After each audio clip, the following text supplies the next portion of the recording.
আম্মা জান আয়েশা বর্ণিত হাদিস, রাসূল যখন মারা যাবেন, মারা যাওয়ার আগ দিয়ে আম্মা জান আয়েশা বলেন, আমি নিজেকে ধন্য মনে করি, রাসূল তার শেষ নিঃশ্বাস ত্যাগ করেছেন আমি আয়েশা আমার কোলের উপরে মাথা রেখে, আমার উরুতে মাথা রেখে রাসূল মারা যাবেন। তো আমি বললাম, হুজুর আপনার সমস্যা কি বলেন? আমার প্রচন্ড মাথা ব্যথা হচ্ছে। মাথায় পানি ঢেলে দিলাম, প্রচন্ড জ্বর, আমি জলপট্টি করে দিলাম। হঠাৎ করে রাসূল বলছেন, আয়েশা মুখটা কেমন যেন একটু গন্ধ মনে হচ্ছে, একটু মেসওয়াক দেওয়া যায় কি? আমি উঠবো কেমন, আমার ভাইকে বললাম, একটা মেসওয়াক উনি জোগাড় করলেন। মেসওয়াকটা আগে থেকে খুব শক্ত, আমি আয়েশা চাবায়া চাবায়া চাবায়া চাবায়া নরম করে নবীর হাতে তুলে দিলাম। আমার নবীজি মেসওয়াকটা হাতের মধ্যে নিয়া মুস্কে একটা হাসি মেরে আমার দিকে তাকায়, তাকে হাসি মেরে মেসওয়াক দিয়ে মেসওয়াক শুরু না করে আমার মুখের লেগে থাকা থুতুগুলো ওই মেসওয়াকের আগায় ছিল। সেই মেসওয়াকের আগায় লেগে থাকা থুতুগুলো নবীজি চুষি চুষি পান করছেন আর বলছেন, আয়েশা আমার গায়ে কোনো শক্তি নাই, আমি মনে হয় দুনিয়া থেকে বিদায় নেব। আয়েশা এতটুকুন মোহাব্বত আমি তোমাকে দেখালাম, আমি তোমাকে দারুণ ভালোবাসি। আমার নবীজি মেসওয়াক শুরু করে মুখটা পরিষ্কার করে ফেললেন। আয়েশা আমি দুনিয়া থেকে বিদায় নেব, আমার কলিজার টুকরা ফাতিমা কোথায়? ফাতিমাকে ডেকে পাঠানো হলো, ফাতিমার সামনে হাজির। রাসূল বলছেন, ফাতিমা চোখের পানি তুই আর ফালাস না রে, খুব বড় কষ্ট হয়, আমার কাছে চলে আয়। কানের মধ্যে মুখ ঢুকিয়ে বলছে, ফাতিমা আমি মনে হয় বাঁচবো না, চিন্তা করিস না, সারা জীবন তোকে আমি কাছে কাছে রেখেছি, আমার ছায়ায় রেখেছি, আমিও দুনিয়া থেকে বিদায় হব, আমার মৃত্যুর পর তুই দুনিয়া থেকে বিদায় হবি, কবরের জিন্দেগিতে তোর সঙ্গে আমার প্রথম সাক্ষাৎ হয়ে যাবে। ফাতিমা হাসি, ফাতিমার হাসি কান্না বন্ধ হয়ে গেছে। মৃত্যুর কথা শুনলে মানুষ ভয় পায়, ফাতিমা মৃত্যুর কথা শুনে তিনি হাসতেছেন। নবীজি ফাতিমাকে বিদায় দিলেন, নবীজি দুনিয়া থেকে বিদায় নেবেন। আম্মা জান আয়েশা বর্ণিত হাদিস, আমার নবীজি আম্মা জান আয়েশা আমার উরুতে মাথা রেখে বসেন, এমন সময় বলতেছেন, আয়েশা আমার মৃত্যুর সময় বুঝি ঘনিয়ে আসছে, মালাকুল মউত চলে আসবে, যখন তখন আমার জান কবজ হয়ে যাবে, আমি দুনিয়া থেকে বিদায় নিয়ে নেব। তবে আমার ধারণা আয়েশা, আমি তোমার কাছে লাস্ট একটা মেসেজ দিয়ে যাচ্ছি, আমার উম্মতের জন্য জান্নাতের বড় একটা কারণ হয়ে যাবে, আমার উম্মতরা যেন অন্তত কখনো 5 ওয়াক্ত নামাজ না ছেড়ে দেয়। আম্মা জান আয়েশা বলছেন, ইয়া রাসূলুল্লাহ আপনি আমার জন্য একটু দোয়া করেন। আমার নবী দোয়া করছেন, আল্লাহ তুমি আয়েশার আগের পরের সমস্ত গুনাহগুলোকে maaf করে দাও। আমার নবীর এই দোয়া শুনে আম্মা জান আয়েশা বলছেন, ইয়া রাসূলুল্লাহ আমি আজকে জীবনের সবচেয়ে বেশি আনন্দ পেয়েছি, আপনি আমার জন্য এমনটা দোয়া করেছেন, আপনার দোয়া তো আল্লাহ কবুল করবেন। রাসূল বলছেন, আয়েশা রে এই দোয়া শুধু আমি তোমার জন্য করি না, আমার গোটা উম্মতের জন্য এই দোয়াটাই করি। আমার আপনার জন্য রাসূল দোয়া করেছেন, আল্লাহ আমার উম্মতের আগের পরের সমস্ত গুনাহ তুমি আল্লাহ maaf করে দাও। এই জন্য আমার বন্ধুগণ অন্তত জান্নাতে যাওয়ার জন্য কয় ওয়াক্ত নামাজ দরকার বলেন? ওয়া আনসিতু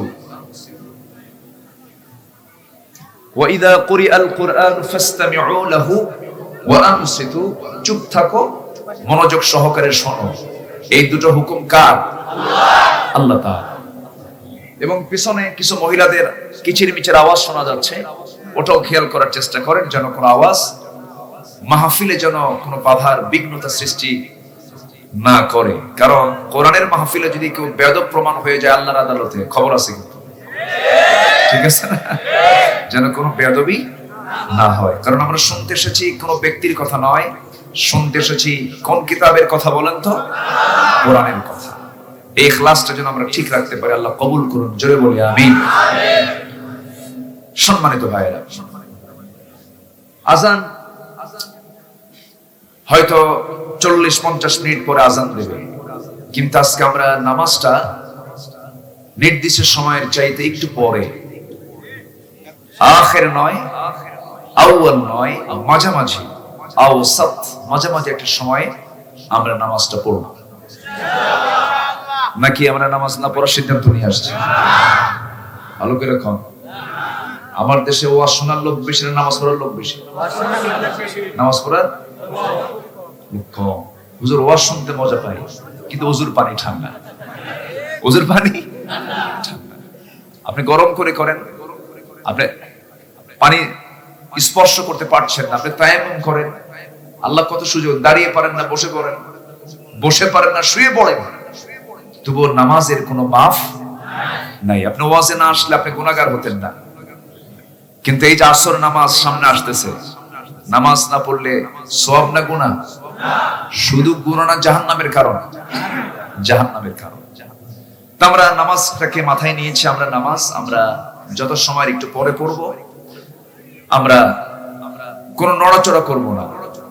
আশপাশের যে মসজিদগুলো আছে আমি একটু আগেই বলে দিচ্ছি, যেন আজানটা যেন এখানে না আসে আওয়াজে, মাইকে যদি মুখে দেন মুখে দিতে পারেন, যেন সৌন্দর্যের যেন কোনো খেলাফ যেন না হয়। আল্লাহ তাআলা সবাইকে আমলের নিয়তে শেষ পর্যন্ত সবাইকে এই মাহফিলে থাকার তৌফিক দান করুন। শুরু হয়েছে নাহমাদুহু দিয়ে, শেষ হবে কি দিয়া? আজকের মাহফিলের শেষ কি হবে? দোয়া দিয়ে। আমরা দোয়ার মধ্য দিয়ে শেষ করব, জোরে বলি ইনশাআল্লাহ। আমি আলোচনা শুরু করেছি একটা তেলাওয়াত দিয়ে, ছোট্ট একটা আয়াত আমি তেলাওয়াত করেছি।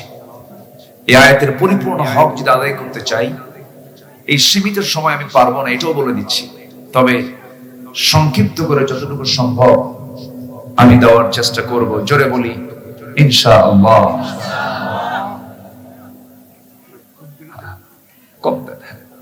সম্মানিত ভাইয়েরা, আমরা যে কিতাবের কথা শুনতে এসেছি, এই কিতাব নাজিল করেছেন মূলত কে বলেন তো? এই মাইকম্যান, এটা আলাদা একটা এক্সট্রা আওয়াজ আসতেছে, ই কোনো হয় দিয়েন না আপনি, বাস আমার দিকে দেন, হ্যাঁ থাক। সম্মানিত ভাইয়েরা, আল্লাহ তাআলা নাজিল করেছেন আজ থেকে ১৫০০ বছর আগে, কিন্তু আজ পর্যন্ত এই কিতাবের কোন ভুল, কোন সংশয়, কোন ত্রুটি পৃথিবীর কেউ কি বের করতে পেরেছে? আসতে বলুন না, পেরেছে? কেউ কি পারবে? সম্ভব? আকাশ বানিয়েছেন কে? আকাশের কোথায় ভুল আছে? সূর্য বানিয়েছেন কে? সূর্যের কোথায় ভুল আছে? মাঝে মাঝে সূর্য ভিজা ভিজা মনে হয়, এরকম মনে হয়? যিনি সূর্য বানিয়েছেন, যিনি আকাশ বানিয়েছেন, যিনি ৭ সমুদ্র সৃষ্টি করেছেন, যিনি আমার মাথা থেকে শুরু করে পা পর্যন্ত নিখুঁত করে প্রত্যেকটা অঙ্গ প্রত্যঙ্গ সৃষ্টি করেছেন, এই সমস্ত সৃষ্টির মাঝে যেমন কোনো ভুল নাই, সে আল্লাহ রাব্বুল আলামিন আমার আপনার জীবনটাকে সাজানোর জন্য যে কিতাব দিয়েছেন, সেই কিতাবের মধ্যেও কোনো ভুল নাই। পৃথিবীর সমস্ত কিতাব যারা লিখেছেন, লেখক যারা বই লেখেন, লেখার শুরুতেই নিজের দুর্বলতা দিয়ে শুরু করেন, আমি একখান বই লিখলাম, ভুল হলে ধরে দিবেন, ঠিক করে নেব। নিজের দুর্বলতা দিয়ে শুরু করা হয়, কিন্তু আল্লাহ যে কিতাবটা নাযিল করেছেন, সেই কিতাবের শুরুতে তিনি তার নিজের প্রশংসা করে জানিয়ে দিচ্ছেন, আলহামদুলিল্লাহি রাব্বিল আলামিন, আর-রাহমানির রাহিম, মালিকি ইয়াউমিদ্দিন, ইয়্যাকা না'বুদু ওয়া ইয়্যাকা নাস্তাঈন, اهدنا الصراط المستقيم صراط الذين أنعمت عليهم غير المغضوب عليهم ولا الضالين। এরপরে আরো জোরে আমিন, আরো জোরে আমিন। সূরা ফাতিহা আমরা শেষ করলাম। এই সূরার মধ্যে ৩টা অংশ। প্রথম অংশে আল্লাহর প্রশংসা, আল্লাহর বড়ত্ব প্রকাশ করা হয়েছে। দ্বিতীয় অংশে বান্দা আল্লাহর কাছে সাহায্য চাচ্ছে। তৃতীয় অংশে আর বান্দা আল্লাহকে বলছে, আল্লাহ যে পথে চিরভ্রান্তি, সে পথ থেকে আমাদেরকে তুমি আল্লাহ রেহাই দিয়ে দাও। মূলত সূরা ফাতিহা একটা দোয়া। সূরা ফাতিহা কি দোয়া? বান্দা চায় কার কাছে? আল্লাহর কাছে চেয়ে নিল। আল্লাহর প্রশংসা আল্লাহ নিজে শুরুতে করে দিলেন। এরপর আমরা দ্বিতীয় সূরায় যখন আমরা ঢুকে পড়ি, সেই সময় প্রথমটা পেয়ে যাই। যারা পারেন সঙ্গে সুন্দর করে পড়ুন। যালিকাল কিতাবু লা রাইবা ফীহি হুদাল লিল মুত্তাকিন الذين يؤمنون بالغيب ويقيمون الصلاة ومما رزقناهم ينفقون جل الله সেকেন্ড সূরার শুরুতে এই কিতাবের চ্যালেঞ্জ আল্লাহ নিজেই দিলেন, যার মধ্যে কোনো সন্দেহ নাই। এই কিতাবটা মুত্তাকিদের জন্য হেদায়েতের কিতাব। মুত্তাকি কাকে বলে? যারা আল্লাহকে দেখে বিশ্বাস করে না দেখে বিশ্বাস করে। আমরা আল্লাহকে বিশ্বাস করেছি কি দেখে? দেখে দেখে না দেখে। তবে আল্লাহকে দেখা যাবে না কোথায়? জান্নাতে। জোরে বলেন জান্নাতে। কোথায় দেখবো আমরা? জান্নাতে। যদি না যেতে পারি নিয়ত আছে তো? ইনশাআল্লাহ। নামাজ না পড়ে জান্নাতের মধ্যে আল্লাহ কি বান্দা দেখতে পাবে? পূর্ণিমার রাতের চাঁদ যেমন কোন প্রকার সেখানে কোনো স্পষ্টতা থাকে না। যদি কোনো বান্দা জান্নাতে একবার প্রবেশ করে, জান্নাত থেকে বের হওয়ার কোনো সুযোগ নাই। আল্লাহ রাব্বুল আলামিন সেই জান্নাতে বান্দার সঙ্গে সম্পূর্ণ খোলামেলা দেখা করবেন। জোরে বলি সুবহানাল্লাহ। বাড়িতে গেলাম, কোনো বাড়িতে মেহমান হয়ে গেলাম, কিন্তু মেজবান আমার সঙ্গে কথা বলে না। খাওয়ালো জন্মের খাওয়া, পোলাও, কোরমা, বিরিয়ানি, জর্দা, দই, মিষ্টি সব খাওয়ালো, কিন্তু বাড়িওয়ালা কথা বলে না, মেজবান কথা বলে না। আপনার কি ভালো লাগবে? ওই খাওয়া কি পেটে থাকবে?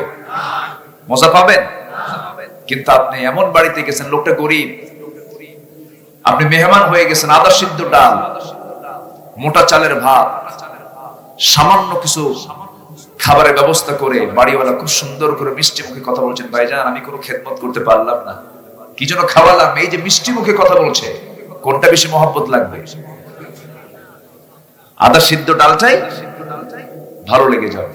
জান্নাত পেলাম, কিন্তু আল্লাহর সঙ্গে আমার কথাই হলো না, আমার আল্লাহর সঙ্গে সাক্ষাৎই হলো না, তাহলে তো হলো না। জান্নাতীদের সবচেয়ে বড় তৃপ্তি হলো বান্দা আল্লাহর সঙ্গে দেখা করবে, আল্লাহ বান্দার সঙ্গে দেখা করবে। জোরে বলি সুবহানাল্লাহ। সেই ঠিকানা কোথায়? জান্নাত। পিছনে শোনা যায় না? না, আপনি এখানে গুতাগুতি করে লাভ না, আপনি এখানে গুতায়েন না, আপনি ওখানে মাইক সেট করেন। আপনি কি শোনাবেন? আপনাকে ওখানে যান, এখানে যা আছে থাক। এখানে শোনা যাচ্ছে তো নাকি? বাস, পিছনে হয়তো বা কোনো একটা সমস্যা হচ্ছে। অপারেটিং সিস্টেম আসলে মাহফিলটা হয়ে গেছে মানে স্থানের চাইতে বড় হয়ে গেছে, কন্ট্রোল করা তো মুশকিল। যে যেখানে আছি আমরা ধৈর্য নিয়ে আমরা শোনার চেষ্টা করব। জোরে বলি ইনশাআল্লাহ। তাহলে আমরা আল্লাহকে দেখে বিশ্বাস করেছি না না দেখে বিশ্বাস করেছি? মাইক চলছে কি দিয়া? বিদ্যুৎ। বিদ্যুৎ দেখতে কেমন কম দেখা যায়, কিন্তু আছে না নাই? পাওয়ার পাওয়ার আছে তো? আছে কিনা বলেন? না দেখে মানি নাই, না দেখে বিশ্বাস করি না। যদি কেউ না বিশ্বাস করে আল্লাহকে না দেখে বিদ্যুৎ লাগাই দেবে, দেখ আছে কিনা। কি কথা কি বোঝা গেল? মোবাইলে রিংটোন বাজে, তার আছে? কেমনে আসে বলেন? দেখা যায়, কিন্তু পাওয়ার আছে না নাই? বলেন আছে না নাই? বলেন। কিছু দেখা যাচ্ছে না, কিন্তু আপনার ফোনে এসে রিং বাজতেছে, আপনি কথা বলছেন, এই শব্দ তরঙ্গ, আপনার আওয়াজ আরেকজন শুনতে পাচ্ছে, আমেরিকা থেকে শুনতে পাচ্ছে, ইউরোপ থেকে শুনতে পাচ্ছে। এর মাঝে একটা পাওয়ার আছে না নাই? ইথা, মাধ্যাকর্ষণ শক্তি, বিদ্যুৎ একটাও দেখা যায় না। এগুলো কে বানিয়েছেন? কিছু সৃষ্টি আছে অদৃশ্য, তা যদি আপনি বিশ্বাস করতে পারেন, আল্লাহকে ওই রকম বিশ্বাস করতে হবে। আল্লাহ আছেন না নাই?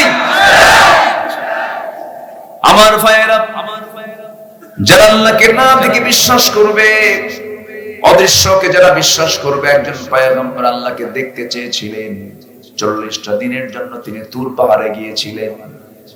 যে নবী অত্যন্ত রাগী নবী ছিলেন, সেই নবীটার নাম কি বলেন?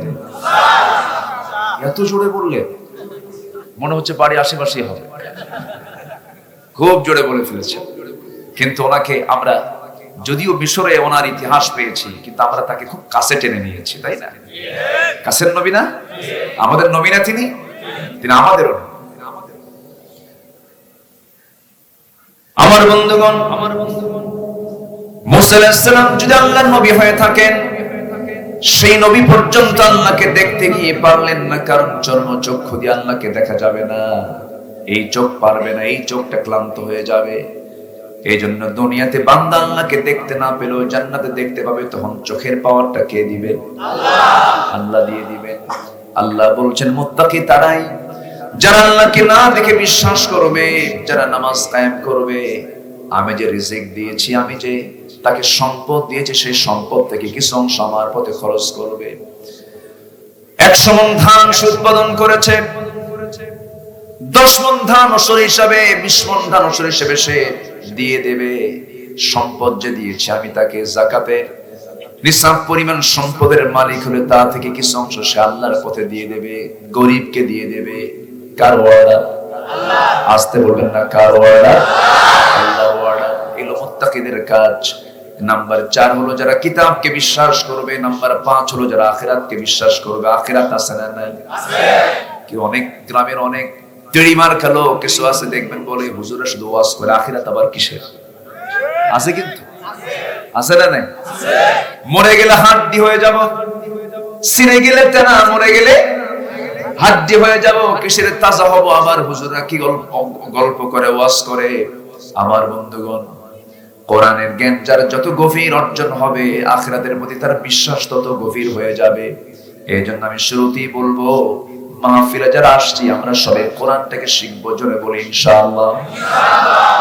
আলু চিনেন তো? আলু, আলু তো খাই আমরা। এখন আলুর দাম বেশি না চালের দাম বেশি? হ্যাঁ, হ্যাভি ডেভেলপ তো, কম কথা। অথচ এই দেশে একসময় শুনেছি আমরা, মঈনুদ্দিন ফখরুদ্দিনের যুগে বেশি করে আলু খান, ভাতের উপর চাল কমান। এখন কি করবে? শুনছি না আমরা? কম কথা। আমরা কি কি পারি না আমরা বলি, ভাতের উপরে আলুকে নিয়ে যায়। সম্মানিত ভাইয়েরা, সম্মানিত বন্ধুগণ, আমার দেশের মানুষ দেশকে এত ভালোবাসে, দেশেরটাকে দেশে রাখে না, দেশ থেকে পাচার করে দেয়। আছে না নাই? বরাবর বলে কি জানেন, আমরা দেশকে খুব ভালোবাসি, দেশের টাকা বাইরে পাচার করে বলে দেশকে খুব ভালোবাসি। মানে মাথায় টুপি দিয়ে পরনে লুঙ্গি নেই। জনগণ সুযোগ পায় না তো, বোঝেন না? মিথ্যাচারের তো একটা মাত্রা আছে। সম্মানিত ভাইয়েরা, $100 বিলিয়ন এখন দেশের ঋণ। মাশাআল্লাহ, খুব ভালো না? আমরা খুব, যে সংসারে মুরব্বী বেশি করে ঋণ করে সংসার চালে, খুব ভালো না? মানে ভালো সংসারই না? ঋণে ঋণে জর্জরিত, খুব ভালো সংসার না ওটা? ঋণ মুক্ত সংসার হলো আদর্শ সংসার। যে সংসারে ঋণ থাকে সেটা কি আদর্শ সংসার হতে পারে? কষ্ট পাচ্ছেন? কথা বলি, কয়টা লাগায়? ছোট্ট একটা লাগায়, আর বড় হলে কেটে কেটে লাগায়। যখন বড় আলু লাগাবেন, আলু চাষি কেটে কেটে জমিতে লাগায় দেন। ছোট আলু হলে একটা করে আলু লাগান। 1 মাস, 2 মাস, 3 মাস পর যখন আলু চাষি সে আলুর জমিতে যান, যে আলু লাগাইছেন সে আলু কি আর খুঁজে পান নাকি? সে আলু কই যায়? মাটি হয়ে যায়। আপনার চোখের সামনে একটা আলু লাগালেন, সে আলু পচে গেল, গলে গেল, মাটি হয়ে গেল। সে আলু থেকে আরো 3টা, 4টা, 5টা, 6টা, 7টা, 8টা, 9টা, 10টা, 12টা পর্যন্ত আলু জন্ম নিল। যে আল্লাহ তাআলা একটা আলুকে পচায় দিয়া সেখান থেকে 8-10টা আলু বের করতে পারেন, সে আল্লাহ আমাকে মাটিতে পচায় দিয়া তিনি কি আবার জিন্দা করতে পারেন না? পারেন না? জিন্দা কে করবেন? আল্লাহ। এই বিশ্বাসটা বদ্ধমূল হতে হবে। আখিরাতের বিশ্বাস যারা যত বেশি হবে, সেই দুনিয়াতে তত ভালো মানুষ হবে। মানুষ ভালো হওয়ার জন্য আখিরাতের চিন্তা যার মধ্যে বেশি বদ্ধমূল হবে সেই একমাত্র ভালো মানুষ হতে পারে। আখিরাতের বিশ্বাস যার মধ্যে নাই সে কখনো ভালো মানুষ হতে পারে না। আমার বন্ধুগণ, সে আখিরাতের প্রতি বিশ্বাস, পরকালের প্রতি বিশ্বাস, আল্লাহর সঙ্গে মহব্বত যদি কেউ কোনো বান্দা করতে চায়, সবার আগে বেশি মহব্বত করতে হবে, সম্পর্ক রাখতে হবে কোন কিতাবের সাথে? কোরআনের সাথে। আমার বন্ধুগণ, কোরআন তেমন একটি কিতাবের নাম যার মধ্যে সব কিছু আছে। সম্প্রতি আমার একটা সফর ছিল কাতারে থেকে আমরা আসতেছিলাম, বিমানে চড়েছি, উইন্ডো সাইডে বসা, জানলার সাইডে বসা, দেখি এরকম প্রচন্ড মেঘমালা। দেখেন না কালকের অবস্থা কি ছিল, প্রচন্ড মেঘ আকাশে ভাসমান। আমি মেঘের উপরে কয়েক হাজার ফিট উঁচুতে বিমান চলছে। হঠাৎ করে মনে হলো, এরকম মনে করিনি কখনো, এই বিশাল এই মেঘমালা এগুলো আল্লাহ তাআলা কেমনে ঝুলায় রাখছে, এগুলোর কোনো ওজন আছে কিনা, এরকম চিন্তা করতেছি। তো হঠাৎ করে পেয়ে গেলাম, বিজ্ঞান বলছে যে মেঘমালার কিছু ওজন আছে। কিউমুলাস নামে মেঘমালা আছে যার ওজন হলো 200 টন। কিউমুলাস নামে কিছু মেঘমালা আছে যাদের ওজন হলো 10 লক্ষ টন। মেঘমালার ওজন, এগুলো ঝুলায় রাখছেন কে?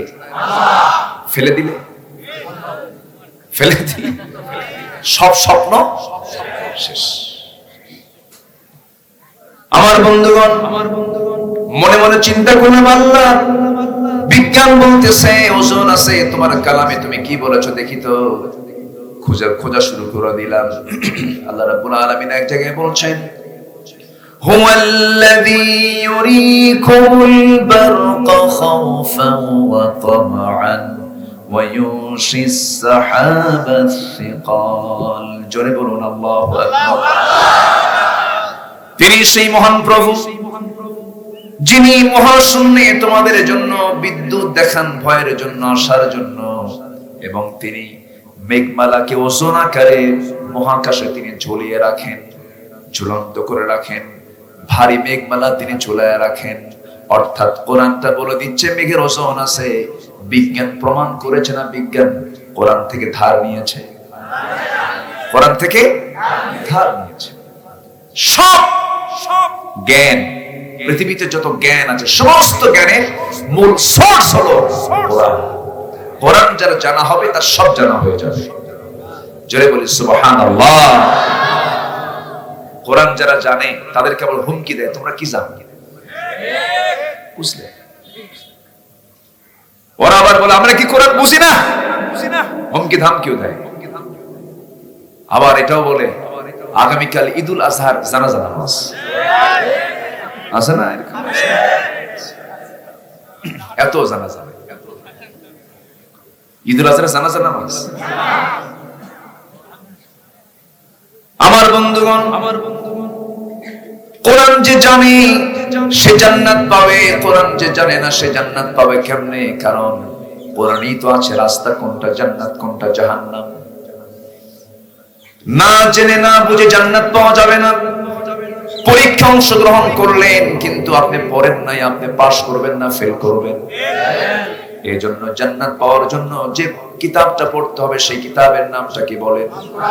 আপনি পড়লেন, আপনি মানলেন কেমনে, মানবেন কেমনে? এই জন্য আমি একটু শক্ত কথা বলছি, রাগ করা যাবে না। কোন মূর্খ মানুষ কিন্তু জান্নাত পাবে না। আবার ভাববেন না যে হুজুর আমি তো কোনো পাস টাস করি নাই। পাস লাগবে না, মাস্টার্স লাগবে না, কামিলও লাগবে না, দাওরে হাদিসও লাগবে না। হালাল এবং হারামের জ্ঞান সবার জানার দরকার আছে না নাই? সবার জন্য হালাল এবং হারামের জ্ঞান জানতে হবে। এটা কি সুন্নত নফল না ফরজ? বলেন সুন্নত নফল না ফরজ? আপনি জানলেই না আপনি মানবেন কেমন? এই জন্য জানতে হবে। মূর্খগুলো জানে না, আবার তর্ক করে, আছে না? ওই কানার মতো এক কানা গেছে মসজিদে নামাজ পড়তে, মাগরিবের রক্ত হয়ে গেছে, ইমাম সাহেবের সাথে ওই কানা অন্ধ লোকটা, অন্ধ, বুঝতেছেন তো? কথা শুরু হয়েছে, একটু তর্ক বিতর্ক, চরম ঝগড়া। আজান শেষ, নামাজে দাঁড়াইছে ইমাম, নামাজের ভিতরে ইমাম সাহেব সূরা ফাতিহা পড়ার পরে এমন একটা আয়াত বলছে যে আয়াতের অংশ হলো ওয়া কানা মিনাল কাফিরিন। কানা মনে মনে চিন্তা করে কিছুক্ষণ আগে গন্ডগোল হলো, নামাজের ভিতরে ফতোয়া জারি হলো, আমি কানা কাফের। খুব রেগে গেছে,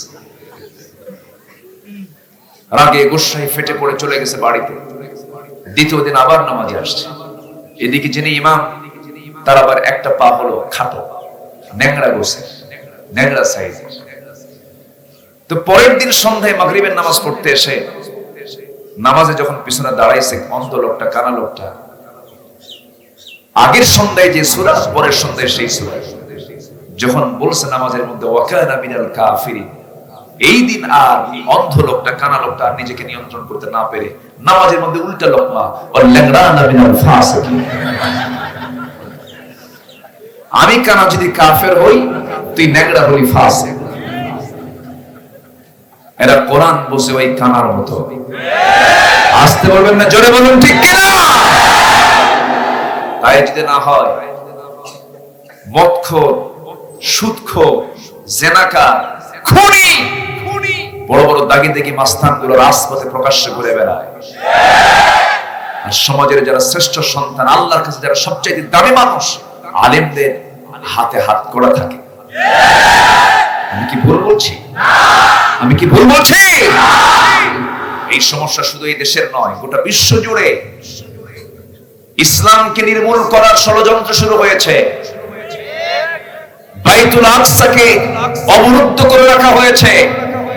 মুসলমান, তোমাদের জন্য এখন সবচেয়ে বড় প্রয়োজন হলো ঐক্যের প্ল্যাটফর্মে সজ্জন হয়ে বাতিল শক্তির মোকাবেলা করা। রাজি আছেন কারা কারা? হাত উঁচু করে দেখান।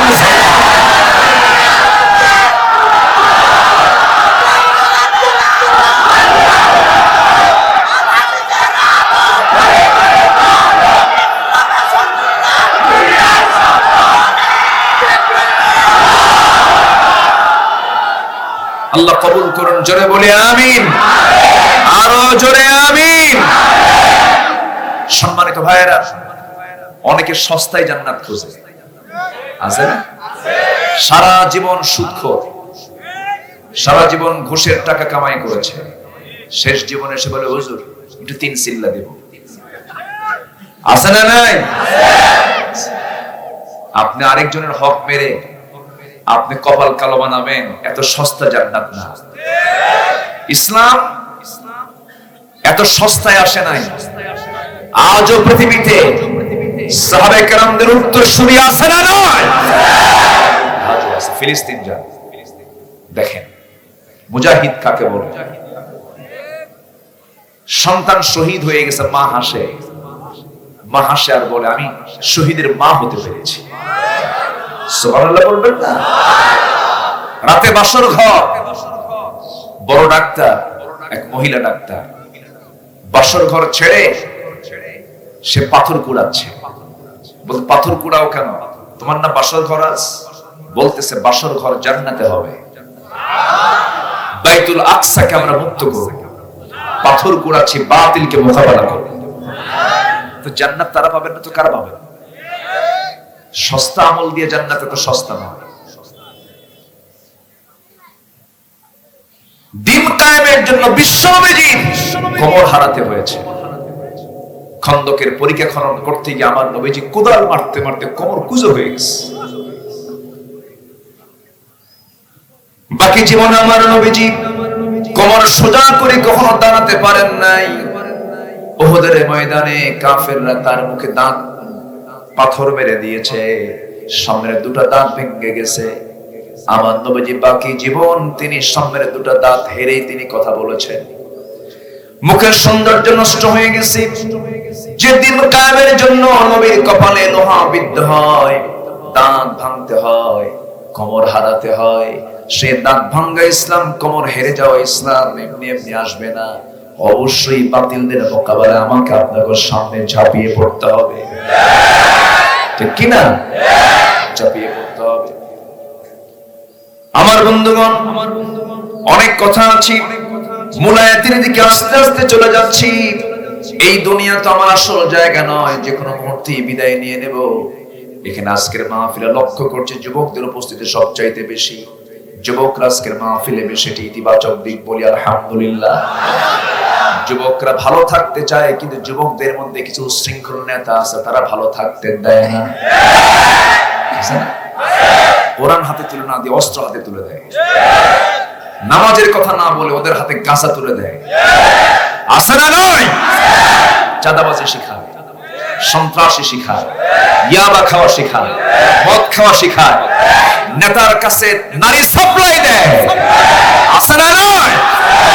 যে নেতৃত্বে নামাজ নাই, সেই নেতৃত্বের মুখে আমরা জুতা মারি, থুতু মারি। যুবকরা ওদের ধারে পাশেও যাবে না, ওরা ঈমান ছিনতাইকারী। ওরা তোমার জীবন নষ্ট করবে, চরিত্র নষ্ট করবে। যে নেতা তোমাকে নামাজের কথা বলবে, সে নেতাকে তুমি সমর্থন দিবা। আমাদের সবার আগে কয় ওয়াক্ত নামাজ? কয় ওয়াক্ত নামাজ? নামাজ ভিত্তিক জীবন যাপন করতে হবে, জীবনটাকে ঠেলে সাজাতে হবে। এখানে যারা এসেছেন তাদের নির্দিষ্ট পরিবার আছে, পরিবারকে বলবেন, হয়তো আপনি আব্বা হয়েছেন, সন্তানদেরকে ডাক দিবেন, আব্বা এদিকে আসো, নামাজ পড়ছো নাকি? না, এই দুনিয়াতে তুমি আমার সন্তান, একই ঘরে বসবাস করি, তুমি আমার ছেলে, আমি তোমার বাপ, তুমি আমার মেয়ে, আমি তোমার আব্বা। এই দুনিয়াতে যেমন একসঙ্গে বসবাস করছি, আমরা চাই আমরা জান্নাতে একই সঙ্গে বসবাস করি। জান্নাতে যদি একই সঙ্গে বসবাস করতে চাই, বাবা তোমাকে নামাজটা পড়তে হবে, হারাম কোনো কাজে যাওয়া যাবে না। প্রত্যেকটা বাড়িতে বাড়িতে এমন সুন্দর পরিবেশ তৈরি করতে হবে, একটা পরিবার তখন জান্নাতের টুকরা হয়ে যায় যে পরিবারের প্রত্যেকটা সদস্য নামাজে দাঁড়িয়ে যায়। নামাজ আছে যেখানে বরকত আছে, নামাজ নাই যেখানে বরকত নাই। নামাজ পড়বো আমরা সবার আগে, তাহলে কল্যাণ দিবেন কে? আসতে বলবেন না, কল্যাণ দিবেন কে? আল্লাহ রাব্বুল আলামিন যে আয়াত থেকে আমি তেলাওয়াত করছি, আল্লাহ রাব্বুল আলামিন এখানে মুসা আলাইহিস সালামের একটা দোয়ার কথা বলেছেন, ওয়াক্তুব লানা ফি হাদিহিদ দুনিয়া হাসানা ওয়া ফিল আখিরাতি ইন্না হুদনা ইলাইক قال عذابي أصيب به من أشاء ورحمتي وسعت كل شيء فسأكتبها للذين يتقون ويؤتون الزكاة والذين هم بآياتنا يؤمنون جنبنا الله أكبر। এই দোয়াটা করেছেন একজন পয়গম্বর, তিনি হচ্ছেন মুসা আলাইহিস সালাতু ওয়াস সালাম। আল্লাহ তাআলা এই নবীর নামটা কোরআনে সবচেয়ে বেশি নিয়েছেন, সবচেয়ে বেশি নিয়েছেন। আচ্ছা, আমার কথায় কি কষ্ট হচ্ছে আপনাদের? আমি মাহফিল কমিটির পক্ষ থেকে আমি ক্ষমা সুন্দর দৃষ্টি কামনা করছি। মাহফিল কমিটি আপনাকে দাওয়াত দিয়ে বসার জায়গা দেয়নি, আমি এটা ক্ষমা সুন্দর দৃষ্টি কামনা করছি। কিছু মনে করবেন না, কোরআনের সম্মানে আল্লাহ যেন সবাইকে উত্তম জাযা দেন, জোরে বলি আমিন। খুব কষ্ট করে দাঁড়িয়ে থেকে থেকে আমাকে দেখতেও পাচ্ছে না, শুধু মাইকে শুনতেছে কথা। আল্লাহ তুমি সবার অংশগ্রহণকে তুমি আল্লাহ কবুল করো, এবং এত ভদ্রচিত আচরণ আপনাদের আমার একটা মেমোরাইজ হয়ে থাকবে। এত কষ্ট করে দাঁড়িয়ে থেকে যেখানে যে দাঁড়িয়ে আছেন, কোনো আওয়াজ নাই, পিঠ পতন নীরব হয়ে কোরআন শোনা, এটা জান্নাতি মানুষের লক্ষণ। বলি আলহামদুলিল্লাহ। সম্মানিত ভাইরা, কোন নবীর নাম সবচেয়ে বেশি এসেছে? কিন্তু কোরআন নাযিল হয়েছে কোন নবীর উপরে? মুহাম্মদ সাল্লাল্লাহু। আমার নবীর নামে এত আসেন, নাম ধরে এত আসেন, কিন্তু রাসূলকে লক্ষ্য করে আল্লাহ তাআলা বেশি কথা বলে, কারণ কোরআন তো নাযিল হয়েছে আমার নবীর উপরে, কিন্তু নামটা বেশি আসছে মুসা। কেন জানেন? তার সঙ্গে বহু স্মৃতি আছে। তিনি এমন নবী ছিলেন, পাওয়ারফুল নবী। মোকাবেলা করেছেন কোন শয়তানটার বিরুদ্ধে? করেন কার বিরুদ্ধে বলেন? ওটা কি ছোটখাটো নেতা? ছোটখাটো নেতা না, কিন্তু এই দুনিয়াতে কেউ নাই এখন যারা একদম ফালফুল মারে না, ওর ধারে বসেও নাই, কিচ্ছু না। নাতি পুতির মর্যাদাও নাই। ফেরন আরো বড় কিছু ছিল। ফেরন নিজেই কইছে আমি তো রব। রব আছে নাকি কেউ? চিন্তা করছেন? যখন নাউযুবিল্লাহ, চরম ভয়ঙ্কর ছিল ফেরাউন। আলেমদেরকে ধরে ধরে মারছে। আসমানি কিতাব পুড়ে আগুন লেগে দিয়েছে, আলেমদেরকে পুড়ে পুড়ে মারছে, হত্যা করেছে, এমনকি নিজের ক্ষমতাকে পাকাপোক্ত করার জন্য নিজের স্ত্রীকে পর্যন্ত সে হত্যা করেছে। কত নরপিশাচ হলে এমন আচরণ করা যায়? যখন ফেরাউন শুনতে পেল তার বাড়িওয়ালি অর্থাৎ আসিয়া আলাইহিস সালাতু ওয়াস সালাম ইসলাম কবুল করে নিয়েছেন, শোনার সঙ্গে সঙ্গে ফেরাউন আসিয়ার কাছে এসে বলছে, আসিয়া শুনতে পেলাম তুমি নাকি ইসলাম কবুল করছো, বলো তো। আসিয়া বলছেন, আপনি শুনবেন কেন, আপনি দেখেন। আশহাদু আল্লা ইলাহা ইল্লাল্লাহ। ফেরাউন বলতেছে, তুমি এত বড় বেঈমানি করলা। দেখছেন কি কয় ফেরাউন?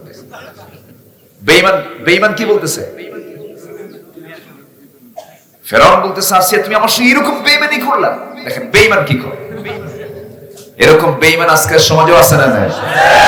নিচে মুনাফিক হয়ে বলে তুই এরকম বড় মুনাফিক, ও নিচে কিন্তু মুনাফিক আছে না নাই?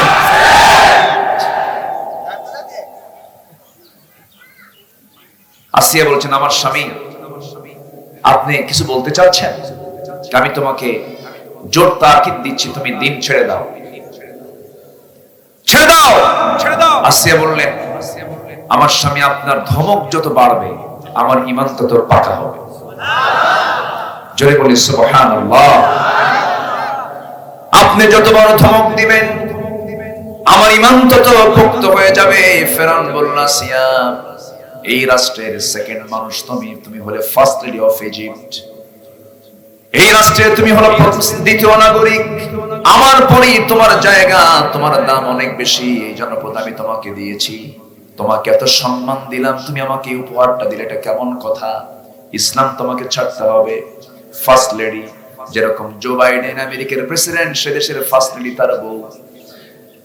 আমার বন্ধুগণ, একটা প্রশ্ন করি, বলেন তো চেয়ারম্যান বড় না চেয়ারম্যানের বউ বড়? ভালো করে কম।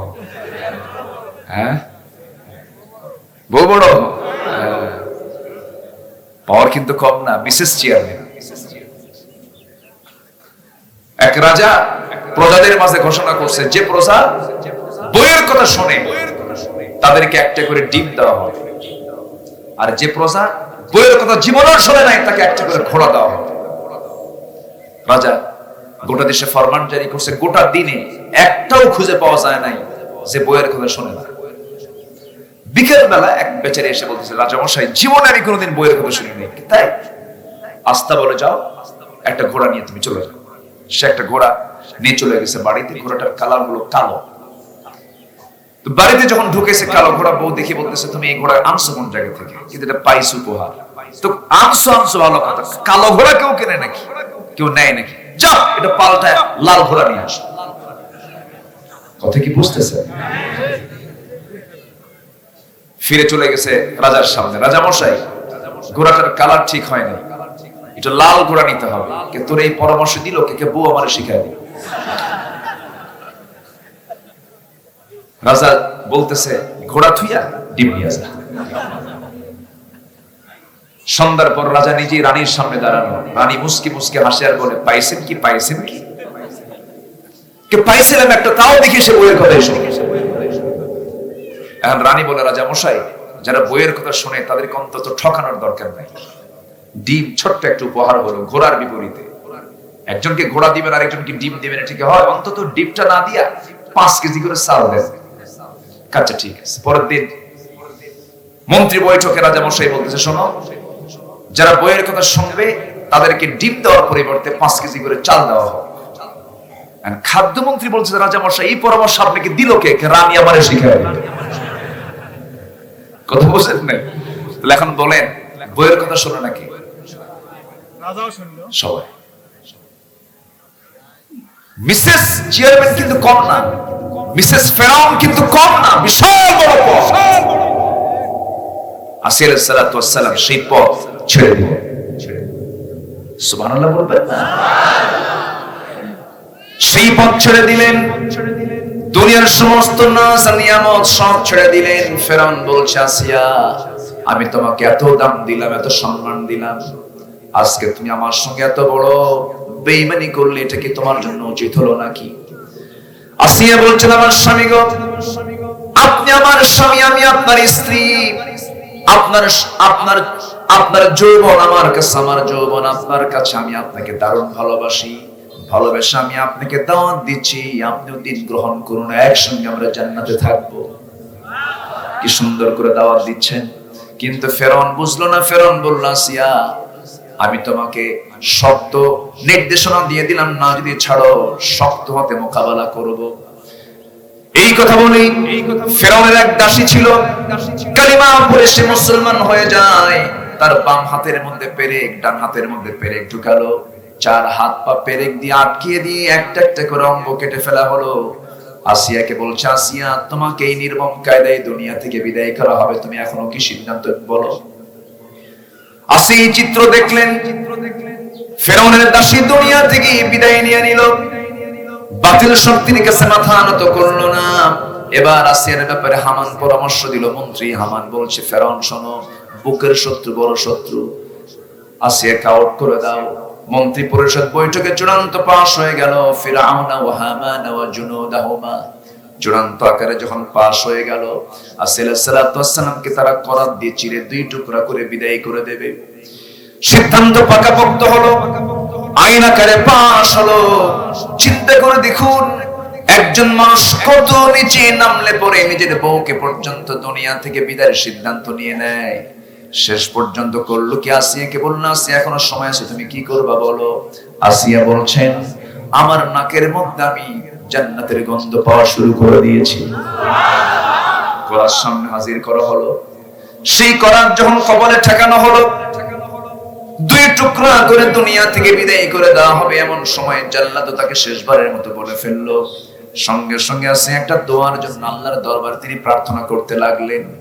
যে দোয়াটা সাল্লাল্লাহু করেছেন, সেই দোয়াটা আল্লাহ তাআলা নিজে পছন্দ করে এটাকে কপি করে কোরআনে কোট করেছেন। সুবহানাল্লাহ, যেরকম সুবহানাল্লাহ।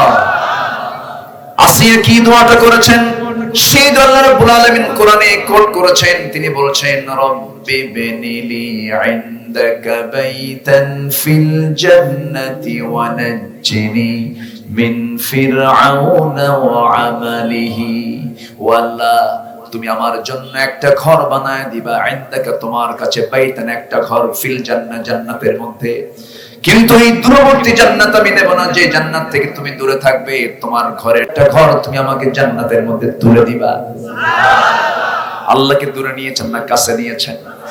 আমরা আল্লাহকে দূরে রাখবো না কাছে নেব? আমার সবচেয়ে বড় আপন কে? বউ আপন না আল্লাহ আপন? অনেকে চিন্তায় পড়ে গেছে। বউ আপন না আল্লাহ আপন? দুনিয়ার কেউ আমার আপন নয়, সব আমার পর হয়ে যাবে। আসিয়া আলাইহিস সালাতু ওয়াস সালাম শেষ পর্যন্ত দেখতে পেলেন কোরআন তার চেরা শুরু করেছে, কপাল টপ টপ করে রক্তগুলো পড়ছে। আসিয়া আলাইহিস সালাতু ওয়াস সালাম দুনিয়া থেকে হাসতে হাসতে বিদায় নিলেন, কিন্তু বাতিল শক্তির কাছে কখনো তিনি মাথা নত করলেন না। যেরকম সুবহানাল্লাহ।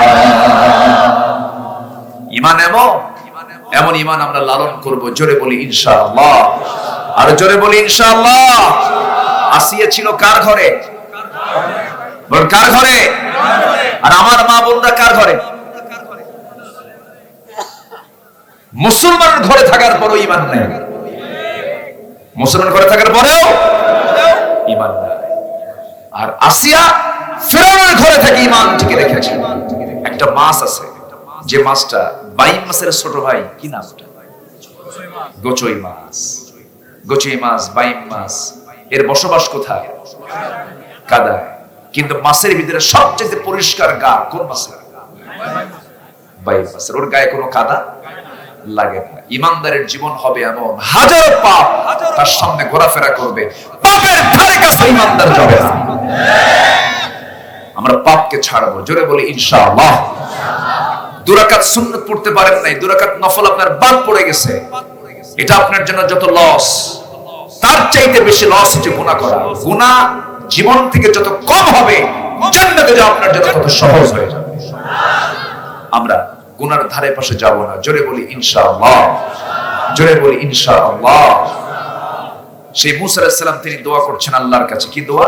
যে দোয়াটা আমার নবীও করেছেন। আজানের আওয়াজ আমরা শুনতে পাচ্ছি, কিন্তু ভয় পাওয়ার কোনো দরকার নাই। আমি এমন হুজুর না যে হুজুর নামাজ পড়ে না। আমার দেশে কিন্তু বহু হুজুর আছে, বহু পীরের দরবার আছে, নামাজ লাগে না, ওযুও লাগে না, আছে না নাই? শুধু সময় সুযোগ আসুক, পিটাইয়া সোজা করা হবে বেয়াদবদের, ঠিক কি না? নামাজ নাই, তুমি দরবার খাড়া করছো, গাজার আসর বানাও, আছে না নাই? গাজার আসর বানায় রাখছে, মাজার বানায় রাখছে, মাজারে সেজদা দেয়, আছে না? সিরাজগঞ্জেও আছে, নাই কোথায়? শুধু সিরাজগঞ্জ না, গোটা দেশেই এই মাজারপন্থী শিরকের আখড়াখানা, আছে না নাই? কোন কবরকে সেজদার জায়গা বানানো যাবে যাবে না, নিষেধ করেছেন মুহাম্মদ সাল্লাল্লাহু। চাইতেই যদি হয় কার কাছে চাবো? মান্নত করে আমার ছেলে হলে খাসি দিবে, যে খাসি দেয় সে এক রাম ছাগল। মান্নত করে যদি আমার এটা হয় তাহলে একটা গরু দেব, আরেক বলদ। মরা মানুষ তো কিছুই খাবে না, কিছুই নেবে না। আপনার পাশে প্রতিবেশী না খেয়ে বসে আছে, আপনি তারে দেখেন না, আপনি মরা মানুষকে দেখতে গেছেন। আপনার বাড়িতে বুড়া মা আছে, খেদমত করেন না, আপনি বাবাকে দেখতে গেছেন, বাবাকে দেখতে গেছেন। এগুলো ভণ্ডামি, দুষ্টামি, শয়তানি, ঠিক কি না? মাকে দেখেন, মা সিগন্যাল দেবে আল্লাহকে, আল্লাহ আমার সন্তান ভালো, আল্লাহ বলবেন যা তোর ছেলেকে আমি জান্নাত দিয়ে দিলাম। মা যা বলবেন আল্লাহ তাই শুনবেন, আব্বা যা বলবেন আল্লাহ তাই শুনবেন। এত বড় পীর বাপ মা ছাড়া পৃথিবী তার কেউ থাকতে পারে? আসতে বলবে থাকতে পারে? বাপ যদি কয় আল্লাহ বলতেছেন, তোর বাপ যদি কয় সন্তান ভালো, আল্লাহ আমি আল্লাহ বলতেছি এই বান্দা আমার ভালো। রিদার রব্বি কি ঠিক আছে? রিদার রব্বি ওয়া রিদাল ওয়ালিদি ওয়া সাখতুহু ফি সাখতিল ওয়ালিদ। পিতা রাজি, আল্লাহ রাজি, পিতা নারাজ, আল্লাহ নারাজ। বাপ, আচ্ছা বাপের দাম বেশি না মায়ের দাম বেশি? ভালো করে কম, ভালো করে কম। এই আমরা বাপ না, বাপের পক্ষে কত কম? ভালো করে বলেন, বাপের দাম বেশি না মায়ের দাম বেশি? বাবার দাম বেশি। এখন মায়ের আজকে হয়তো ভাবতেছে হুজুর আপনি এগুলো কি শুরু করলেন, সারা জীবন ওর শুনলাম একরকম। বাবার মর্যাদা, দাম বাবার বেশি, আর হকটা বেশি হলো মায়ের। মান আহাক্কা বিহুসনি সাহাবাতি, অধিকারের দিক থেকে আমার সবচেয়ে আপনকে রাসূল বলেছেন তোমার মা। অধিকার, রাইটস, হক, সম্মান পাওয়ার দিক থেকে মা আগে না বাবা আগে? বাবা আগে। আচ্ছা বাপ মা নামাজ পড়বেন, ইমাম হবেন কে? বলেন তো, বাপ মা নামাজ পড়বেন, দুইজন স্বামী স্ত্রী নামাজ পড়বে, ইমাম কে হবে? দাম বেশি কার? মুসল্লির না ইমামের? কে দাম বেশি কার? বল। আচ্ছা গেল, বিচার বসছে, পারিবারিক বৈঠক, সেই বিচারের বৈঠকে, পারিবারিক বৈঠকে বিচার করার জন্য বিচারকের চেয়ারে বসবে কে? মা না বাবা? মা না বাবা? বাবা। কি হয়েছে ওখানে? কি হয়েছে? ও বাচ্চা হাঁটছে, বাচ্চার বাপ, হ্যাঁ ধরেন ধরেন, দেখেন কি টান আল্লাহ দিয়েছে। দেখেন এটাই হলো আল্লাহ তাআলার মহব্বত। যেরকম আলহামদুলিল্লাহ। বসে অস্থির হয়ে গেছে, আমার আব্বা কই? আমরাও তো করছি, আমরা করি নাই? আমরা করেছি। কিন্তু ওই যে ছোট অবস্থায় যে আব্বা ডাকতেছে, বাপ ছুটে যাচ্ছে, বাপ যখন বুড়া হয় ছেলের খবরই থাকে না। সমস্যা তো এই জায়গায়, সমস্যা এই জায়গায় আছে না নাই? দেখেন ওয়াজ বাপ মারছে দৌড়, সন্তানটাকে সাইজ করে আগে ঠিক করি, ও আগে সুস্থ হোক। তাহলে আমরা মাজারে কোনো মান্নত করতে যাব না, কবরে কোনো সেজদা দিতে যাব না। সেজদা দেবই একজনের কাছে, তিনি আমার কে? আমার নবীজি। তার যে সম্মানিত কেউ পৃথিবীতে আছে? তিনি কোন সাহাবী দ্বারা, কোন ব্যক্তি দ্বারা সেজদা কখনো নিয়েছেন? আজকের দরবারে যে সমস্ত দরবারে যারা সেজদা নেয়, ওদের ঠ্যাং ভাঙা দরকার। কোন ইসলাম নাই, ঈমান নাই এদের। আমার নবীজি সেজদা তো নিতে পারতেন, পারতেন না? পারতেন। আমার নবীর কাছে এক পাহাড়িয়া উট এসে সেজদা দিচ্ছে। পাহাড়িয়া উট, রাসূলকে তো পাহাড়ি উটরাও চিনত। আল্লাহু আকবার। সেজদা দিচ্ছে। সাহাবীরা বলছেন ইয়া রাসূলুল্লাহ, আপনি যদি আমাদেরকে পারমিশন দিয়ে দেন আমরাও আপনাকে সেজদা দিয়ে ধন্য করব। রাসূল বললেন, না না, সেজদার কোন হুকুম বান্দা বান্দাকে কখনো দিতে পারে না। সেজদা, পৃথিবীতে যদি সেজদার হুকুম থাকতো, প্রত্যেক স্ত্রী তার স্বামীকে সকাল সন্ধ্যা সেজদা দিত। এখানে একটু বোঝানো হয়েছে স্বামীর দাম বেশি না বউয়ের দাম বেশি?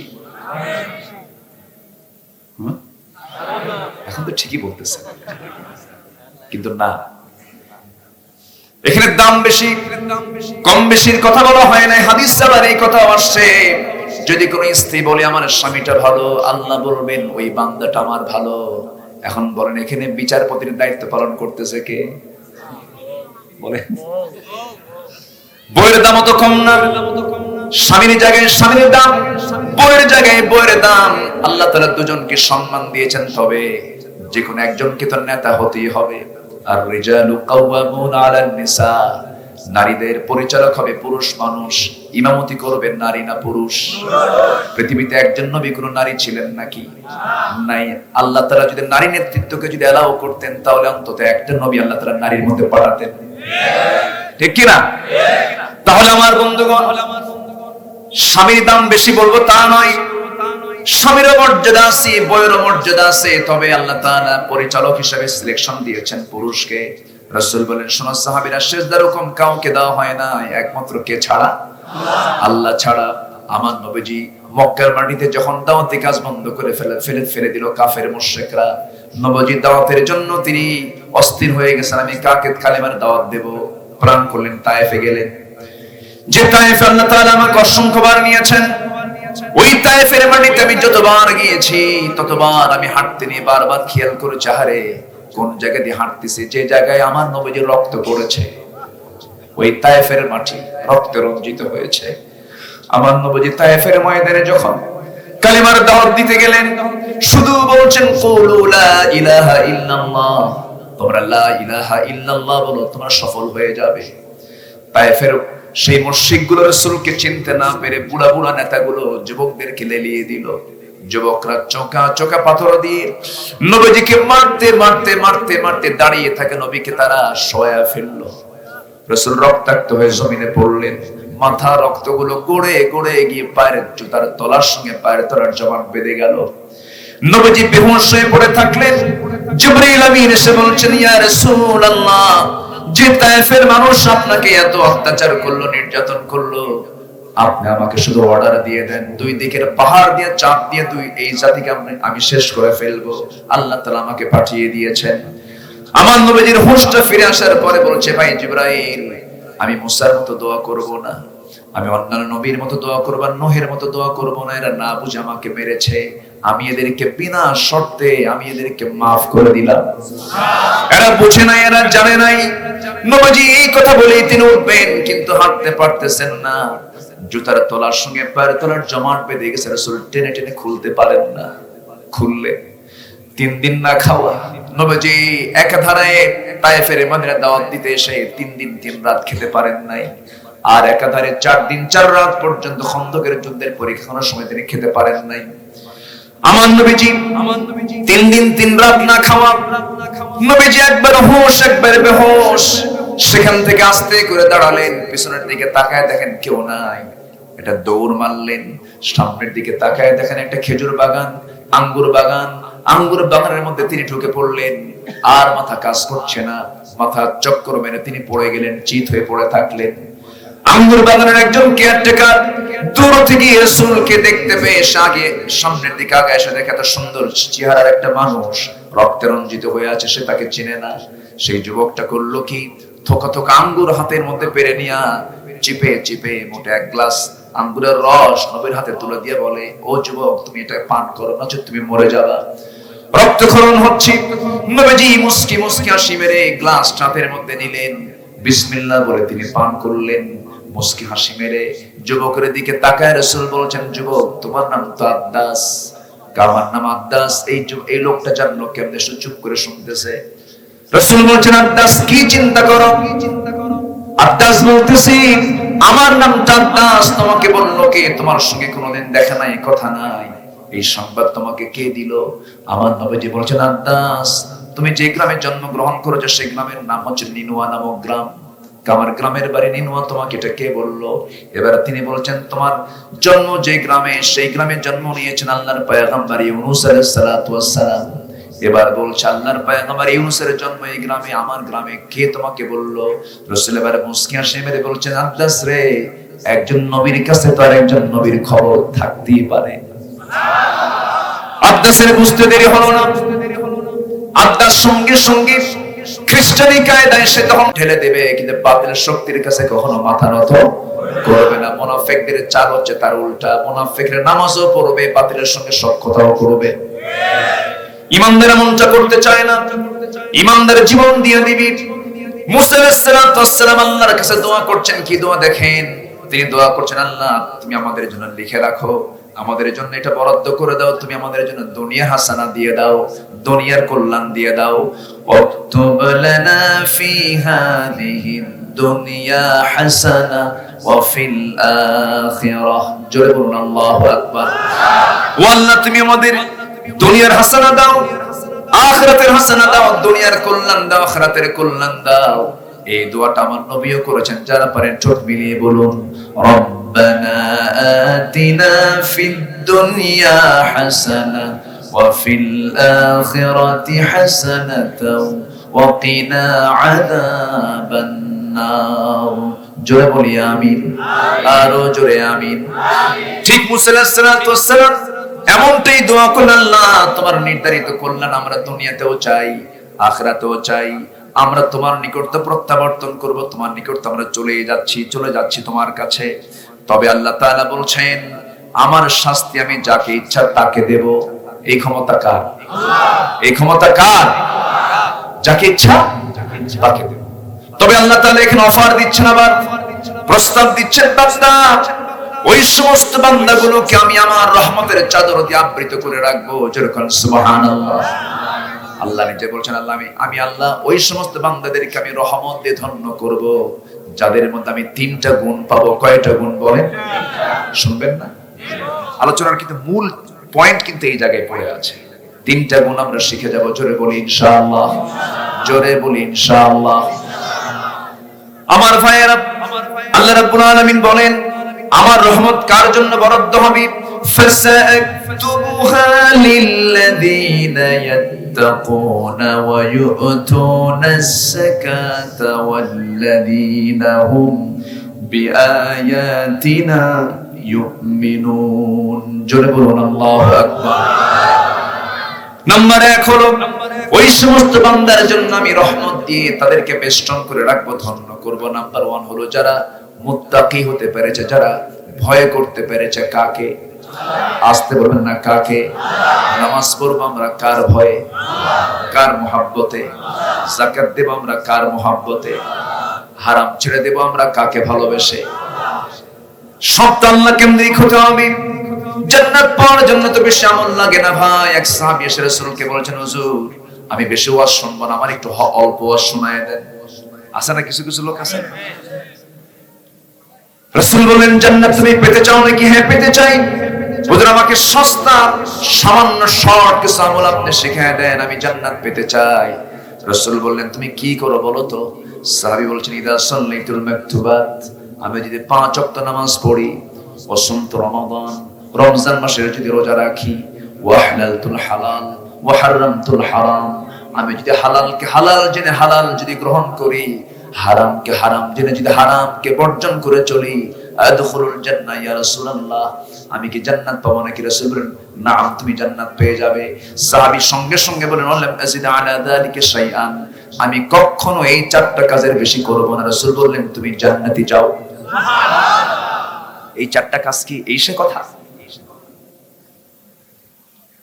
আমার বন্ধুগণ, এই 4টা কাজ তো এই সেই কথা নয়। বুকটা ফেটে যায়। 18 কোটি 20 কোটি মুসলমান বাংলাদেশ, গোটা পৃথিবীর 2য় বৃহত্তম মুসলিম জনপদ বাংলাদেশ। আমার দেশে নামাজি মুসলমান বেশি না বেনামাজি মুসলমান বেশি? বলেন। বেনামাজি আবার মুসলমান, বেনামাজি আবার মুসলমান। চিন্তা করে তাহলে আমার দেশ কোন মুসলমানের দিক থেকে এগিয়ে আছে? বেনামাজি মুসলমানের দিক থেকে এগিয়ে আছে। খুব অর্জন না এটা? ভালো।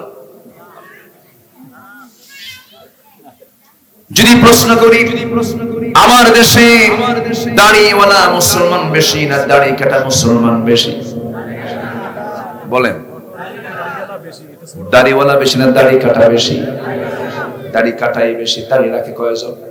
আমি তো দেখতে পাচ্ছি, এখানেও দেখতে পাচ্ছি।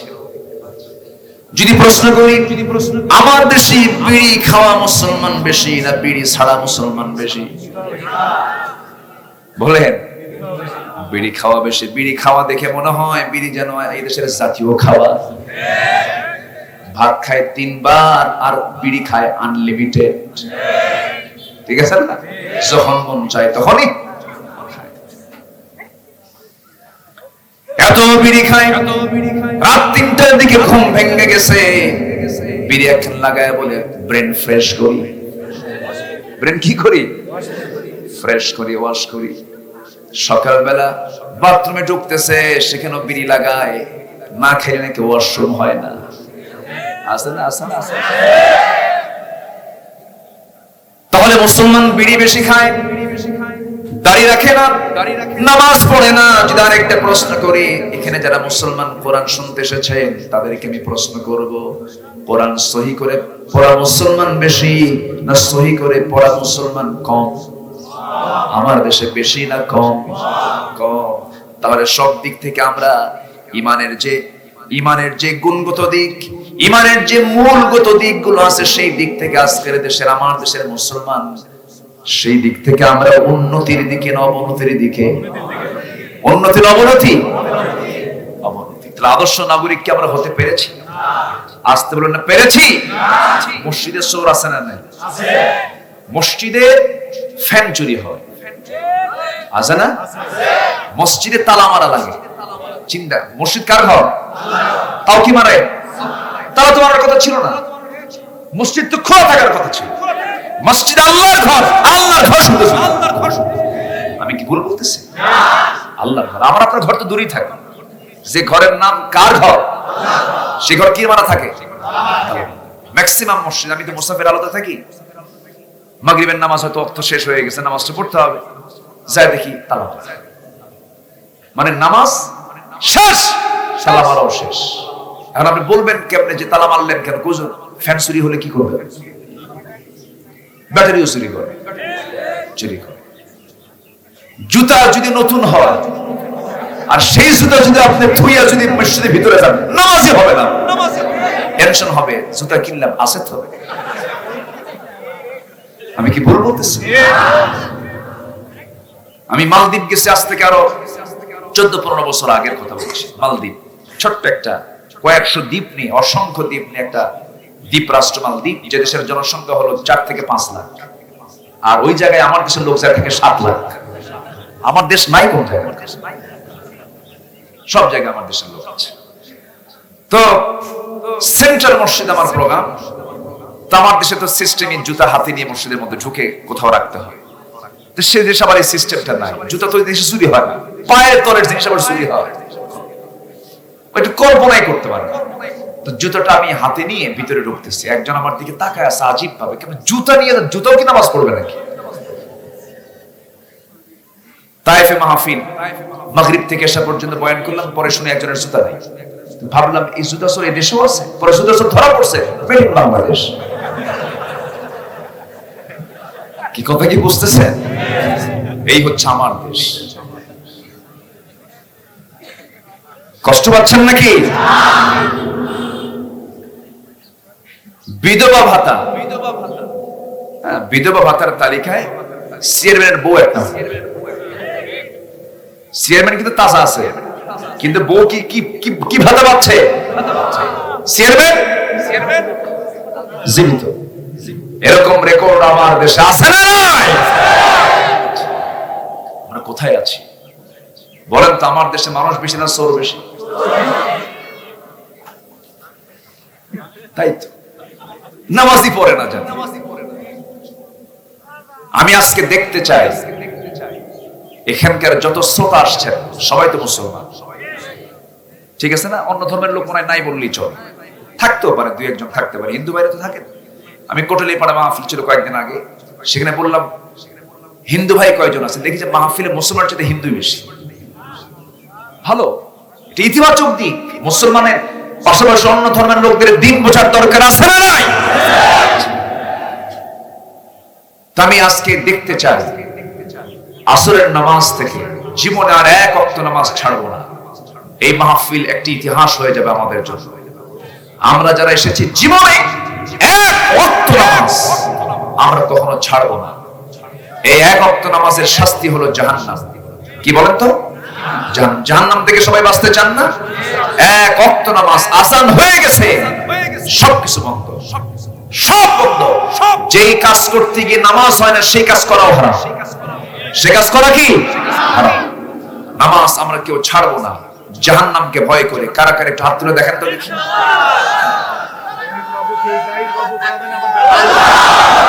জোরে বলি আল্লাহ আমাদেরকে 5 ওয়াক্ত সালাত আদায় করার তৌফিক তুমি আল্লাহ দিয়ে দাও। জোরে বলি আমিন। আরো জোরে আমিন, আরো জোরে আমিন। আমার নবীজির শেষ মেসেজ ছিল, আমার নবীজি শেষ কথা বলেছেন কি বলেন তো? জোরে বলেন কি বলেন তো? আসসালাত।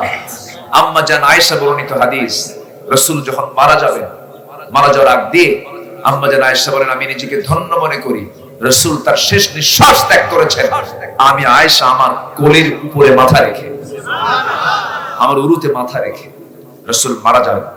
তো আমি বললাম হুজুর আপনার সমস্যা কি বলেন? আমার প্রচন্ড মাথা ব্যথা হচ্ছে।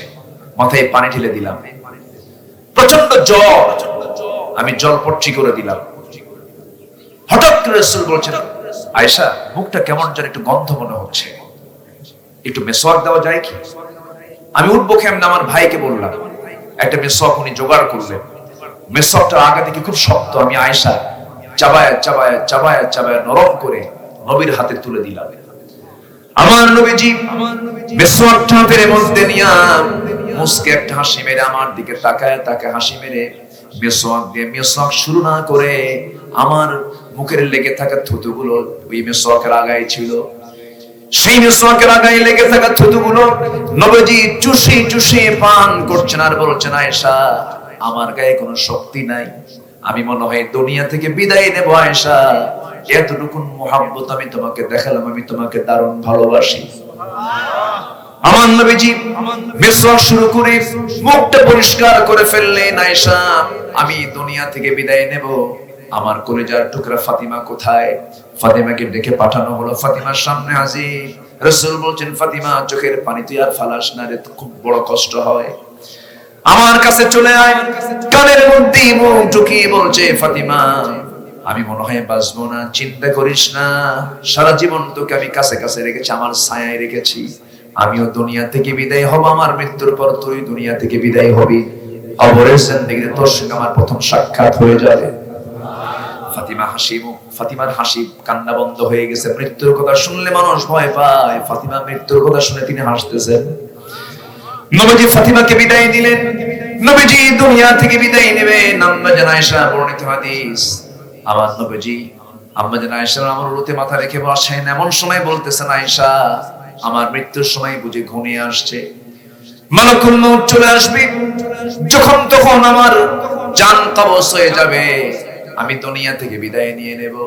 তবে আমার ধারণা আয়েশা আমি তোমার কাছে লাস্ট একটা মেসেজ দিয়ে যাচ্ছি, আমার উম্মতের জন্য জান্নাতের বড় একটা কারণ হয়ে যাবে।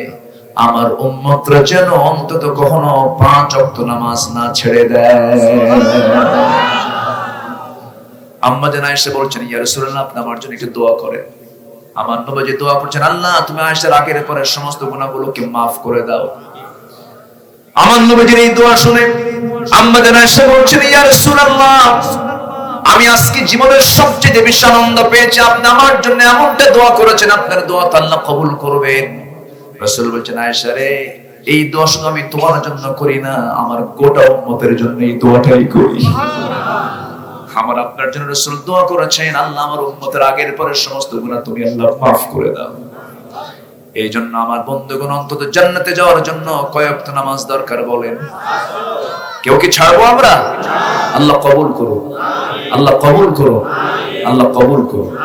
হালালকে হালাল জানবো, জোরে বলি ইনশাআল্লাহ। হারামকে হারাম জানবো, জোরে বলি ইনশাআল্লাহ। কোন রাস্তায় খোঁটা মারবো না, প্রতিবেশীকে কষ্ট দেব না। প্রতিবেশীকে কষ্ট দেওয়ার মতো লোক আছে না? আপনার ঘরের সাথে আপনার প্রতিবেশীর ঘর, হয়তো তার রাস্তা নাই, আপনার রাস্তা আপনার জায়গা দেশে হেঁটে যায়, গন্ডগোল লাগছে, খোঁটাও মারছে, এরকম তো মনে হয় উল্লাপাড়া নাই, উল্লাপাড়া আছে। এটা এগুলো করা ভালো না, এগুলো করা যাবে না। জমিনটা কার? আসতে বলুন, জমিনটা কার? এই জমিনের মূল মালিক কে? এই চিন্তা মাথায় থাকলে কি কেউ কারো জমি দখল করে? কেউ জমিতে রাস্তার মাঝখানে খোঁটা মারে? খোঁটা মেরে কয় আসবি কেমনে দেখে ছাড়বো, লাল দালান দেখায় দেবো। দেখছেন ঠিক করে? এটা ঠিক? ঠিক। এগুলো করা যাবে না। আপনি একজনের রাস্তা বের করে দিবেন, আল্লাহ আপনার জান্নাতের রাস্তা বের করে দিবেন। কারো পায়ে হাঁটার রাস্তা আপনি কখনো বন্ধ করতে যাবেন না। বনের সম্পত্তি মেরে খাওয়া ভাই তো নাই, আসতে বলবেন না, আছে না নাই? বনের সম্পত্তি মেরে খায়। এক যুগ আগে বাপ মারা গেছে, জমিগুলো চাষ করে ভাই, ধানগুলো গোলায় ভরায়, ওইদিকে হজে যায়। বোন এসে বলে ভাই দিবে না, লজ্জা নাই? হুমকি ধামকি আছে না? বোন কিছু বলতে পারে না। আবার এমন সময় এমন কিছু বলে, ঠিক আছে দেব, ওই যে বিলের মাঝখান দিয়া আছে না, মাঝখান দিয়ে, যেটার দাম নাই। আবার পাশে বসায়া ভালো কিছু খাওয়ায়া পাশে বসায় বলে বোন একটা কথা বলি কি, অংশ নিলে কিন্তু ধ্বংস হয়। দেখছেন কি ওয়াজটা দিল, দেখে আছে না নাই? এগুলো কি কোরআন থেকে ওহী না শয়তান থেকে ওহী? শয়তান থেকে ওহী। আপনি বোনকে ঠকিয়ে সম্পদ কামাই করবেন, আপনার নামাজ কবুল হবে না, আপনার হজ কবুল হবে না। নামাজ তো পড়বই, নামাজ কবুল হওয়ার মতো যে সমস্ত আমল, সে আমলগুলো করব। জোরে বলি ইনশাআল্লাহ, আর জোরে বলি ইনশাআল্লাহ। আর দল অবশ্যই করতে হবে, সে দল হবে কার দল? যে দলের নেতার নামাজ নাই, সে দলের নেতার আনুগত্য করাও জায়েজ নাই। দল করব কার? আমাদের রব কে? আমাদের নেতা মুহাম্মদ সাল্লাল্লাহু। আমাদের দলের নাম হলো ইসলাম। আমাদের দলের নাম কি? আমাদের সংবিধানের নাম কি? আল্লাহ আমার রব, রাসূল আমার নেতা, কোরআন আমার সংবিধান। এর বাইরে যদি কেউ কোনো কথা বলে, গলা চিপে ধরবো আমরা। আল্লাহ কবুল করুন। সম্মানিত ভাই, সংক্ষিপ্ত সময়, আর কিছু সময় বাড়ালেই ফতোয়া শুরু হবে, হুজুর নামাজ ছাড়াই ওয়াজ করে। সব দিকে তাকিয়ে ধীরে ধীরে আমরা দোয়ার দিকে যাব। তবে একটা কথা বলে রাখি, মা বোন যারা আসছেন, মাদের একটা আমল যদি ঠিক থাকে, আমার দেশের মায়েরা অনেক ভালো, শুধু একটা আমল, সেটা হলো নিজের সুন্দর সাদা চামড়া, সুন্দর চামড়াটা আপনি কোনো পরপুরুষকে দেখাবেন না। পর্দায় থাকবেন, সৌন্দর্যকে স্বামীর সামনে প্রদর্শন করবেন। শিশু পার্কগুলোতে শিশুরা যায় না, শিশুর মা খালা যায়? তাহলে শিশু পার্ক নাম কি দরকার, লেখা দরকার বিশাল মা খালার পার্ক। ঠিক আছে? শিশুরা কেউ যায়, এগুলো করা যাবে না। বিয়ের বাড়িতে চরম বেহায়াপনা কাজ করে আমার দেশে। বেহায়াপনা আছে না নাই? সারা বছর বোরকা পরে, বিয়ের দিন বোরকা ছাড়ে। ঠিক আছে না? বিয়ের দিন বিয়ের গোসল দেয় হলো ভাবিরা। বিয়ের গোসল দিয়ে দেয় কারা? এটা তো খুব জায়েজ না? জায়েজ আছে নাকি?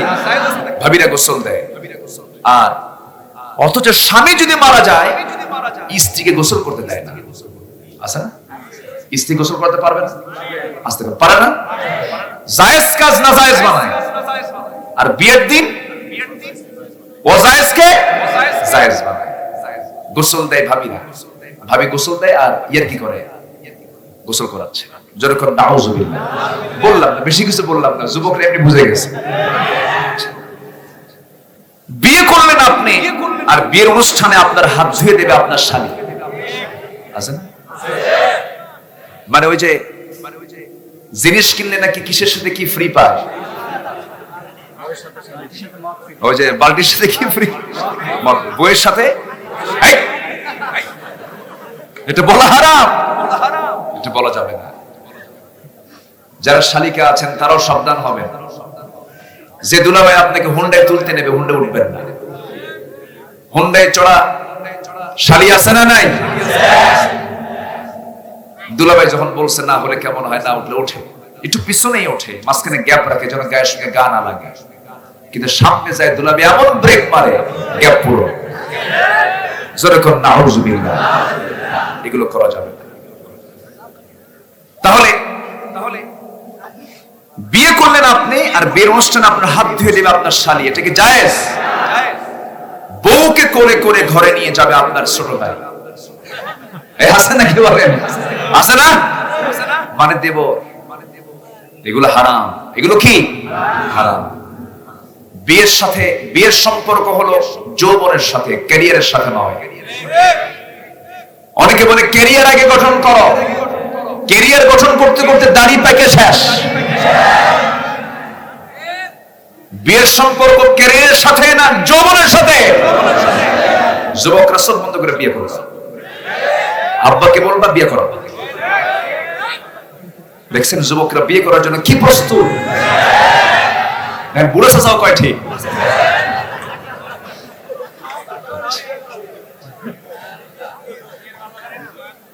এই জিনিসটা না থাকার কারণে ক্যারিয়ারকে অজুহাত তুলে আজকে পার্কে পার্কে অবাধ প্রেম লীলা, ধর্ষণের সেঞ্চুরি, ডাস্টবিনগুলোতে বিওরি শিশুর লাশ খুঁজে পাওয়া যায়, আছে না? বাচ্চা হয়, সে বাচ্চার অবস্থান হয় ডাস্টবিনে।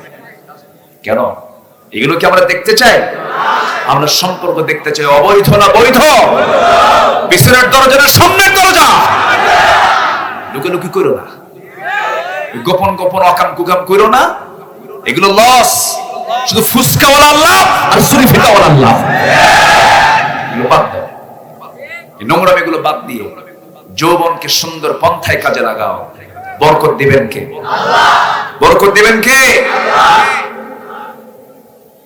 আল্লাহ তাআলা প্রত্যেক যুবককে সাইয়েদনা ইউসুফের মতো কবুল করুন। জোরে বলি আমিন।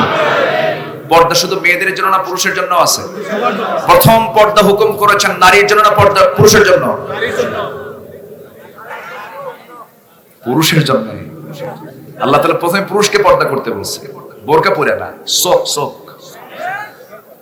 চোখের পর্দা। তাকানো যাবে না। নিজের বউকে তাকাবেন সমস্যা নেই, অন্যের বউকে তাকানো যাবে না। তাহলে পর্দার হুকুম প্রথমে নারীকে না পুরুষকে? পুরুষকে। আমরা পর্দা করব। জোরে বলি ইনশাআল্লাহ। আর জোরে বলি ইনশাআল্লাহ। পর্দা করতে হবে। আল্লাহ তুমি সবাইকে বোঝার তৌফিক দাও। মন চাচ্ছে আরো কয়েক ঘন্টা ওয়াজ করব, সময় তো যা হয়েছে না, আজকে যতটুকু হয়েছে আমরা বলে ফেলি আলহামদুলিল্লাহ। ছোট্ট দোয়ার মধ্য দিয়ে আমরা শেষ করব। আমরা চাইবো কার কাছে? এখানে মুখে আজান হবে, থামেন, মুখে আজান হবে, এখানে নামাজের জায়গা হবে না তো? হবে না। আমি দ্রুত শেষ করে দিচ্ছি, খুব দ্রুত। প্লিজ আমাকে আর সময় ক্ষেপণ করতে দিয়েন না। নামাজের সময় একদম শেষ দিকে। আমি তো কাম সারছি, আমি মুসাফির, তো জোহর আসর একসঙ্গে সারছি। আল্লাহ তাআলা সুযোগ দিয়েছেন যে জোহর আসর জমা করা যায়, অথবা মাগরিব এশা জমা করা যায়, মানে সালাতাইন। এটা মুসাফির হালতে পড়েছেন মুহাম্মদ সাল্লাল্লাহু আলাইহি ওয়াসাল্লাম। কিন্তু আপনার তো সেই সুযোগ নাই, আপনাকে নামাজ পড়তে হবে। নামাজ সময় পড়বো না ইনশাআল্লাহ? আসুন এক্ষুনি দোয়া, নামাজের মতো করে বসে।